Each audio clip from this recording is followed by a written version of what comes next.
Pouco mais de 2 anos de governo Lula é o suficiente para começar a mudar o Brasil ou já é o suficiente para desistir das promessas?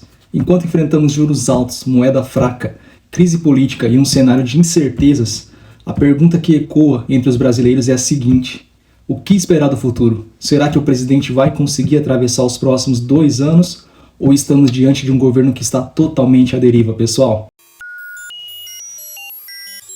Fala pessoal, Vitor aqui, tudo bem com vocês? Hoje vamos analisar os desafios, as polêmicas e as decisões que definiram até agora este terceiro mandato de Lula e refletir, pessoal, sobre o que pode acontecer com o país até o final de 2026.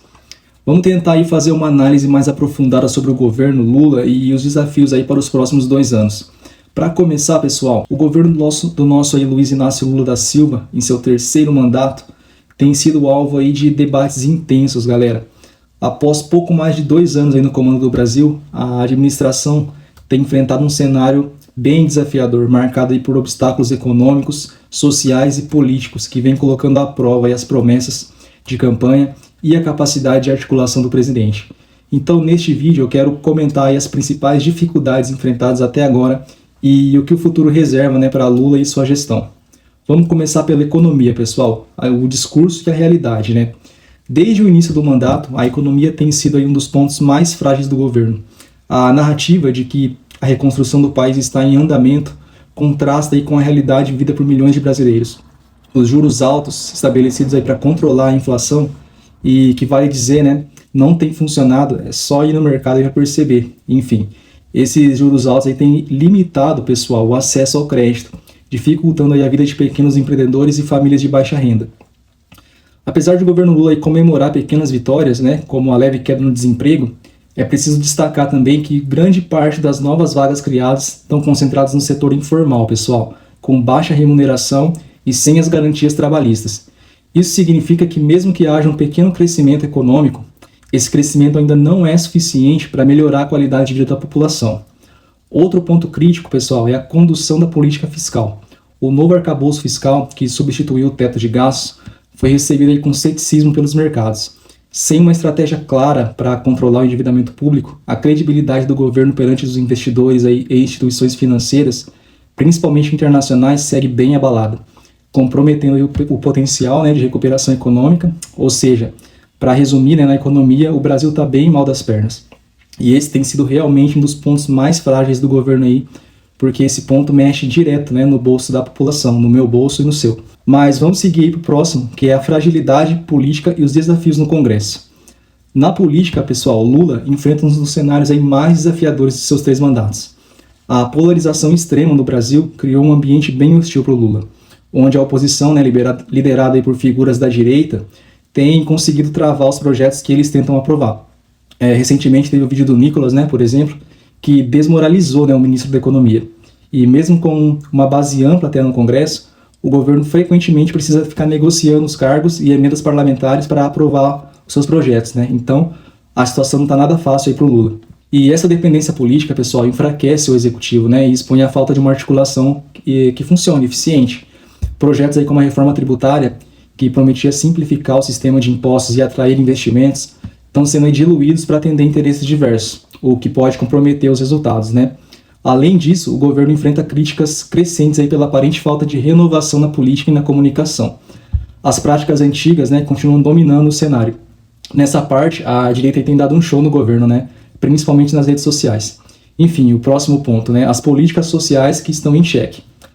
Todo mundo sabe que o Lula construiu sua trajetória política com base no fortalecimento de políticas sociais. Programas, por exemplo, como o Bolsa Família, têm enfrentado aí desafios significativos, pessoal. A fila de espera para o benefício cresceu novamente, enquanto cortes orçamentários em áreas como saúde e educação limitam aí a eficácia das ações do governo. Na educação, as escolas públicas ainda enfrentam problemas estruturais, falta de recursos e de valorização dos professores, que é uma queixa bem recente aí, Apesar de promessas de melhorias, os avanços são bem tímidos e insuficientes para transformar o sistema educacional brasileiro. No campo da saúde, pessoal, o SUS permanece sobrecarregado, enfrentando filas intermináveis e falta de medicamentos em várias regiões. Mesmo com a volta do programa Mais Médicos, muitos municípios ainda sofrem com a escassez de profissionais de saúde. A demora na implementação de políticas mais robustas agrava a situação de milhões de brasileiros que dependem exclusivamente do sistema público. Outro ponto, pessoal, onde o governo tem sofrido é na parte ambiental, né? O impacto ambiental e a contradição no seu discurso. O governo Lula tem tentado se posicionar como um líder ambiental no cenário internacional, mas o aumento no desmatamento da Amazônia, né, e o aumento das queimadas, e fora a exploração do petróleo, né, em áreas sensíveis como a Foz do Amazonas, tem gerado críticas aí tanto no Brasil quanto no exterior. Essa dualidade, pessoal, no discurso ambiental tem levantado dúvidas aí sobre o real compromisso do governo com a sustentabilidade, né? Internamente, a pressão de setores econômicos que dependem da exploração de recursos naturais dificulta a adoção de uma agenda ambiental mais progressista. Sem uma política clara e coerente, o Brasil tem perdido a credibilidade nos fóruns internacionais e já comprometeu totalmente o seu papel de liderança nas questões climáticas, né? Todo mundo tem visto aí. Vamos agora para as relações internacionais e o papel do Brasil no mundo, né? Outra coisa que o Brasil tem passado vergonha, pelo menos na minha opinião, né? Infelizmente. O Lula, galera, prometeu recuperar o protagonismo do Brasil no cenário global, mas sua política externa tem sido alvo de críticas. Apesar de esforços aí para fortalecer blocos, né, como o BRICS e o Mercosul, o governo tem enfrentado dificuldades para alinhar interesses nacionais com as demandas internacionais, principalmente agora com a vitória do Trump, né? E essas brigas do nosso STF que não dá para negar também, que tem o apoio, parece que total do governo, né? Não importa o que eles façam ou falem, né? Essas brigas aí recentes com as Big Techs e com o governo americano. Então isso aí realmente tem enfraquecido, né, a nossa política externa.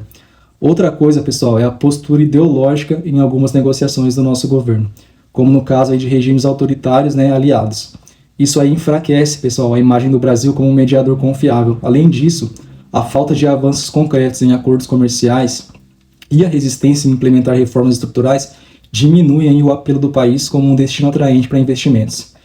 Então vamos lá, né? O que esperar aí dos próximos 2 anos? Na minha opinião, pessoal, os próximos 2 anos do governo prometem ser ainda mais desafiadores, né? Sem resultados concretos na economia e enfrentando uma oposição aí bem fortalecida, o presidente Lula vai ter que redobrar seus esforços para manter a governabilidade, né? As eleições municipais de 2024 foram um termômetro importante para medir a força do governo. E a derrota significativa, né, dos aliados enfraqueceu ainda mais a base e mostrou que boa parte da população está bem descontente com esse modelo de governo, né? Além disso, a falta de uma agenda clara e estratégica afastou ainda mais esse apoio popular, com a inflação ainda mais pressionando, né, os pobres e os serviços públicos em colapso, né? A paciência da população realmente parece estar se esgotando, pessoal. Para concluir, o governo Lula se encontra num momento decisivo, né? Nessa metade, podemos dizer, do mandato. Os desafios enfrentados até agora evidenciam a dificuldade de equilibrar interesses diversos, né? Recuperar a economia e atender às demandas da população. Os próximos 2 anos serão cruciais para definir se o Lula vai conseguir reverter esse cenário ou se esse terceiro mandato vai ser lembrado aí como um período de promessas frustradas e estagnação. O tempo realmente está se esgotando, pessoal, e está contra o presidente, né? E a falta de ações concretas aí já está custando caro não apenas para a sua gestão, mas para o futuro do Brasil também. Enfim, pessoal, mas e você, né? Vocês, qual a opinião aí sobre a atual gestão? Será que o Lula consegue terminar esse mandato? Será que tem chances de disputar uma eleição em 2026? Eu acho que depende de contra quem também, né? Mas enfim, deixa a mensagem aí nos comentários. Se puder, se inscreva no canal, tá bom? Não custa nada. E a interação de vocês é muito importante, tá bom? É isso. Fiquem com Deus e até o próximo vídeo. Tchau!